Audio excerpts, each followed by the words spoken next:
Assalamualaikum warahmatullahi wabarakatuh.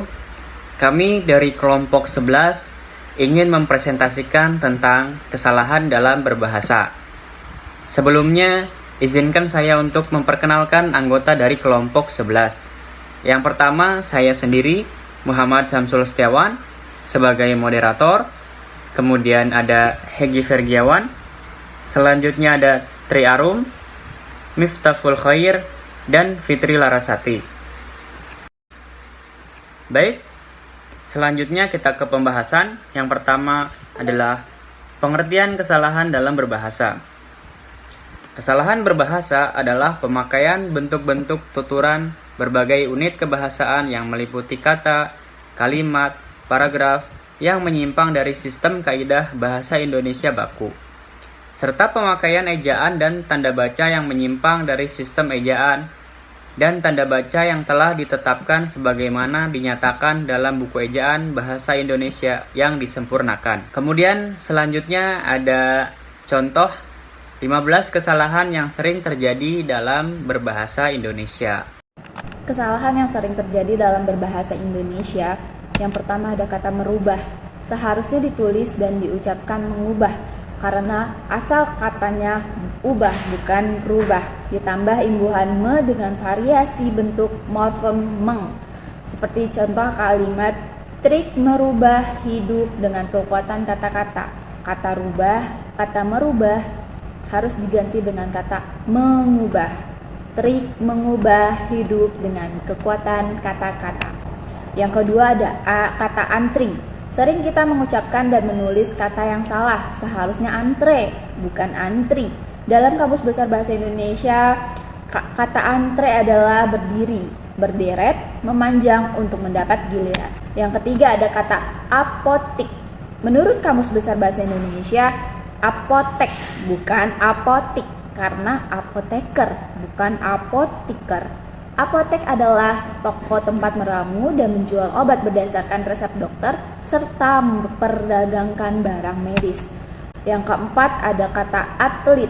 Menurut Kamus Besar Bahasa Indonesia, atlet bukan atlet, karena atletik bukan atletik. Atlet adalah olahragawan terutama yang mengikuti perlombaan atau pertandingan kekuatan, ketangkasan, dan kecepatan. Kesalahan yang sering terjadi dalam berbahasa Indonesia kelima yaitu penulisan Februari atau November. Dalam surat menyurat, penggunaan kata Februari dan November sering ditemukan dalam penulisan tanggal surat. Padahal sesuai dengan KBBI 4 tahun 2008 yang benar ialah Februari dan November. Yang keenam yaitu karir. Mungkin dalam pengucapan terdengar sama, namun dalam penulisan ini berbeda.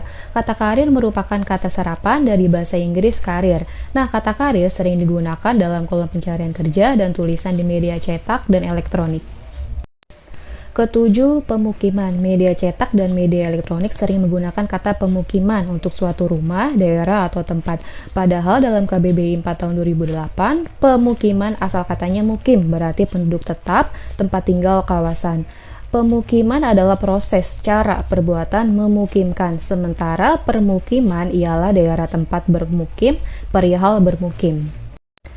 Yang kedelapan yaitu mencontek, mensukseskan, mempengaruhi, mensiasati, atau pelesapan. Yang benar adalah menyontek karena berasal kata sontek, sehingga S pada kata itu menjadi melulu. Seharusnya menyukseskan, memengaruhi, dan menyiasati. Karena peluluhan terjadi disebabkan kata kerja tersebut diawali huruf S dan P.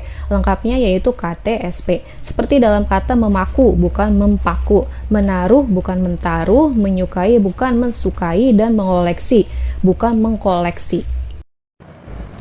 Nomor 9, handphone. Adapun kata yang benar adalah handphone. Handphone berasal dari dua frasa kata dalam bahasa Inggris. Hand berarti tangan, phone berarti suara. Definisi dari handphone atau sering disebut juga telepon genggam adalah suatu perangkat telekomunikasi elektronik dua arah yang dapat dibawa kemana-mana atau portable dan tidak perlu menggunakan kabel atau nirkabel atau wireless. Selanjutnya, nomor 10, kronologis. Kronologis merupakan kata sifat, tetapi kalau ingin bercerita sesuatu tentang suatu rangkaian kejadian, cukup dengan kata kronologi. Seperti dalam biologi menjadi biologi. Strategi yang tadinya pakai Y menjadi strategi pakai I. dan mengalami perubahan pelafalan juga. Nomor 11, umroh atau jamaah. Walaupun secara pelafalan benar umroh, tapi penulisan yang benar seharusnya umrah pakai A, umrah, bukan umroh. Begitu juga dengan kata jamaah yang seharusnya ditulis jemaah. Nomor 12, istri. Penulisan yang benar adalah istri pakai I, bukan istri pakai E. Sama halnya dengan kata asli pakai I, bukan asli pakai E. Menurut Kamus Besar Bahasa Indonesia, istri adalah seorang perempuan yang telah memiliki suami atau yang telah menikah. 13. Dijual. Yang benar adalah dijual, karena di pada kata itu berfungsi sebagai awalan. Seperti dipukul, bukan dipukul. Dimakan, bukan dimakan. Di yang diikuti kata kerja ditulis bersambung, tidak dipisah. Di baru ditulis terpisah jika berfungsi sebagai kata depan atau preposisi, yaitu jika setelah di diikuti dengan kata benda atau yang menunjukkan tempat, misalnya di jalan, di desa, di pangkuan, di Jakarta, di piring, di tangan. 14. Wakaf. Menurut Kamus Besar Bahasa Indonesia atau KBBI, yang benar adalah wakaf dengan menggunakan huruf K, bukan wakaf dengan menggunakan huruf Ki. Wakaf adalah tanah negara yang tidak dapat diserahkan kepada siapapun dan digunakan untuk tujuan amal. 15. Ada stiker.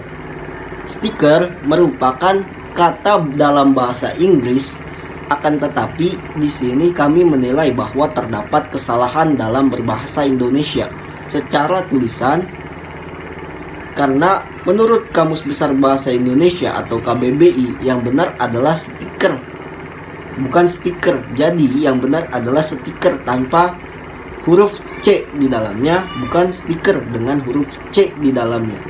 Stiker adalah lembaran kecil kertas atau plastik yang ditempelkan. Apa sih penyebabnya?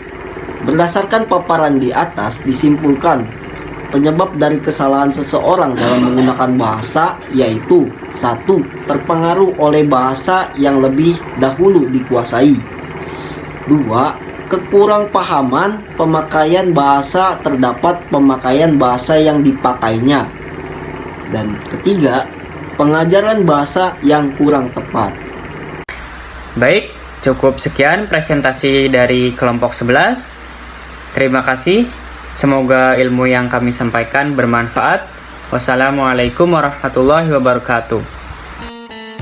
Kesan dan pesan saya selama belajar bahasa Indonesia dengan Bapak dosen Pak Agus Sulaiman sangat menyenangkan karena bagi saya sangat termotivasi dengan belajar bahasa Indonesia dengan baik, benar, dan sesuai kaidah kebahasaan yang ada. Terima kasih Pak karena sudah membuat motivasi saya dengan pembelajaran yang Bapak berikan. Terbaik. Cukup seru, menyenangkan, tidak membosankan. Karena metode mengajar beliau serius tapi santai supaya tidak tegang. Beberapa materi pun dapat dengan mudah kami pahami, walau sedikit kaget waktu dipanggil secara mendadak untuk menjelaskan materi. Terima kasih kepada Bapak Agus Sulaiman atas ilmu yang telah diberikan. Semoga Bapak sehat dan sukses selalu. Terima kasih Pak. Pesan saya kepada Bapak Agus Sulaiman, semoga kedepannya Bapak tetap konsisten untuk memperkenalkan bahasa Indonesia ke kancah internasional. Terima kasih.